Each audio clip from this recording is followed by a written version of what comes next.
নমস্কার, ভিলেজ কিচেনের সকল দর্শকদের শুভ দীপাবলির প্রীতি শুভেচ্ছা ও আন্তরিক বুক ভরা ভালোবাসা অভিনন্দন জানাই। আর পুরানো বন্ধুদের পাশে থাকার অনুরোধ রইল, নতুন বন্ধুদের স্বাগত জানাই। চলে এলাম প্রতিদিনের মতো আবার আজকে আপনাদের সামনে নিরামিষ এক রেসিপি নিয়ে। আজকে ফুলকপির বাদশাহী ভোগ করে দেখাবো। ফুলকপির বাদশাহী ভোগ খেতে এতটা ভালো লাগবে কি বলবো বন্ধুরা, আপনারা বাড়িতে একবার না বানিয়ে খেলে বুঝতে পারবেন না।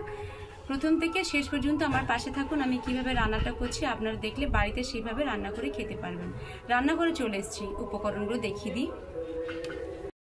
দেখুন, একটা ফুলকপি নিয়েছি, আর এই যে বড় বড় 3টে আলু নিয়েছি, আর এখানে আছে লঙ্কা গুঁড়ো আর গরম মশলা গুঁড়ো, গোটা গরম মশলা আছে, আর দেখুন এইখানে গোবিন্দভোগ চাল, এটা আছে 50 গ্রাম, জল দিয়ে ভিজিয়ে রেখেছি, আর লবণ নিয়েছি, হলুদ গুঁড়ো, টমেটো কুচি, আদা কুচি, এগুলো সব আমি বেটে নেবো। আর এখানে আছে ঘি, টক দই, চিনি, আর দেখুন এই যে গোটা ধনে আর জিরে আছে, আর শুকনো লঙ্কা, এগুলো আমি বেটে নেবো, আর সাদা তেল আর সর্ষের তেল। ফুলকপি আলু কেটে নিই।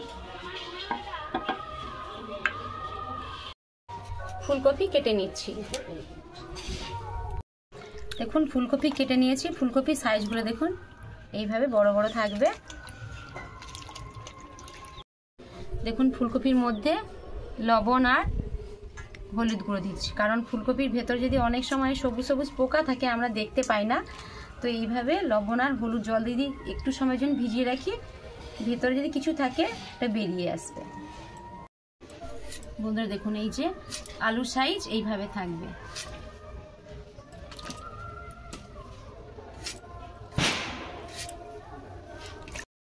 দেখুন আলু আর ফুলকপি কেটে নিয়েছি।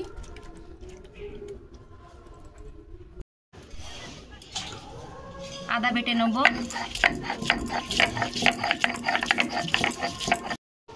আদা বেটে নিয়েছি।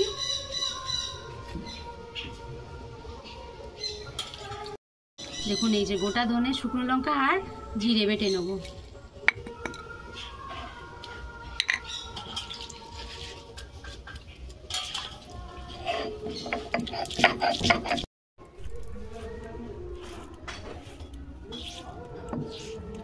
ধনে, জিরে, শুকনো লঙ্কা বাটা হয়ে গেছে, তুলে নেব।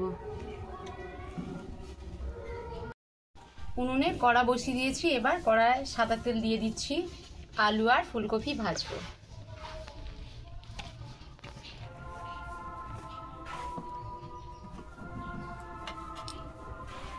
তেল গরম হয়ে গেছে, আলু দিয়ে দেবো।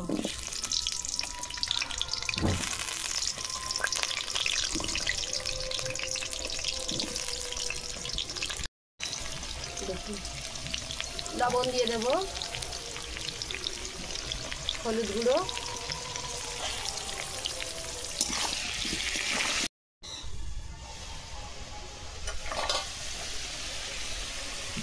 দেখুন আলু ভাজা হয়ে গেছে, তুলে নেব। লাল লাল করে আলু ভেজে নিয়েছি।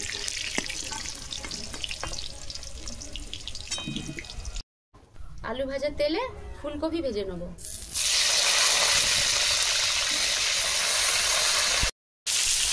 লবণ আর হলুদ গুঁড়ো দিয়ে দেবো। ফুলকপি ভাজা হয়ে গেছে, তুলে নেব।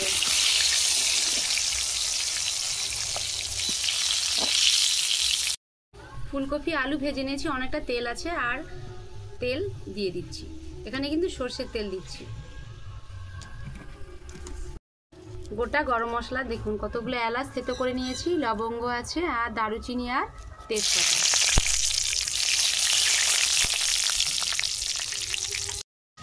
গরম মশলা সুন্দর একটা ভাজা ভাজা গন্ধ বেরোচ্ছে। এবার টমেটো কুচি দিয়ে দেবো। এখানে কিন্তু বড় বড় 3টে আমি টমেটো কেটে নিয়েছি। লবণ দিয়ে দিচ্ছি, তাহলে খুব তাড়াতাড়ি টমেটো গলে যাবে। আদা বাটা দিয়ে দেবো। জিরে আর যে ধনে বেটেছি সেটা দিয়ে দেবো।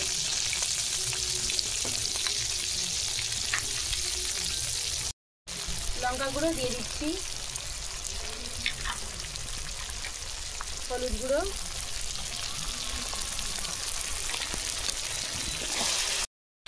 ভিজিয়ে রাখা গোবিন্দভোগ চাল দিয়ে দেবো।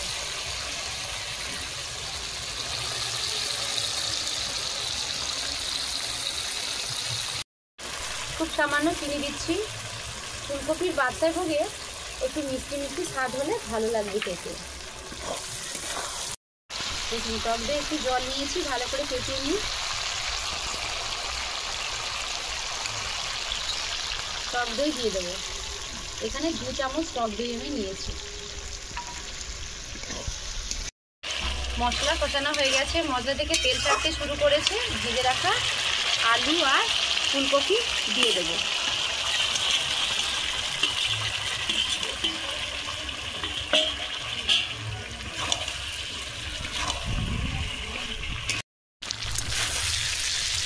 আলুর একটা খুব সুন্দর গন্ধ বেরোচ্ছে, আমি পোলাও করলে যে একটা গন্ধ বেরোয় স্মেল, সেটা বেরোচ্ছে।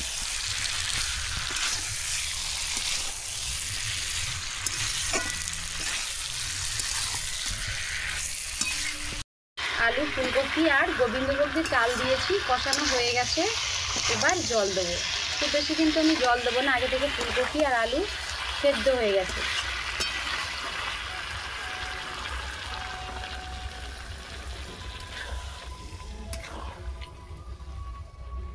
আর একটু জল লাগবে।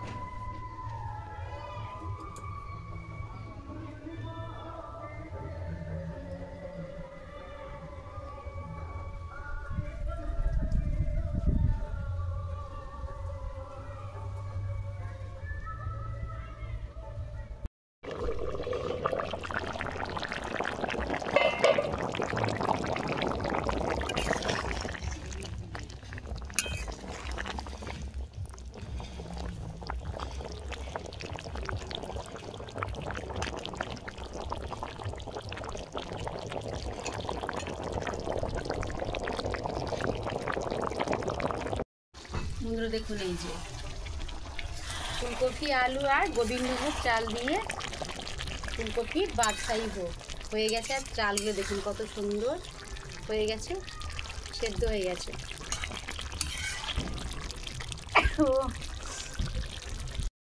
নামানোর আগে 1 চামচ ঘি ওপর থেকে দিয়ে দেবো।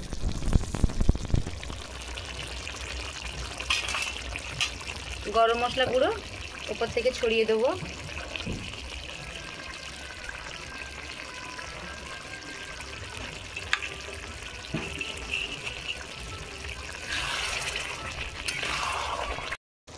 কড়া নামিয়ে নিচ্ছি, ঢেলে নেবো।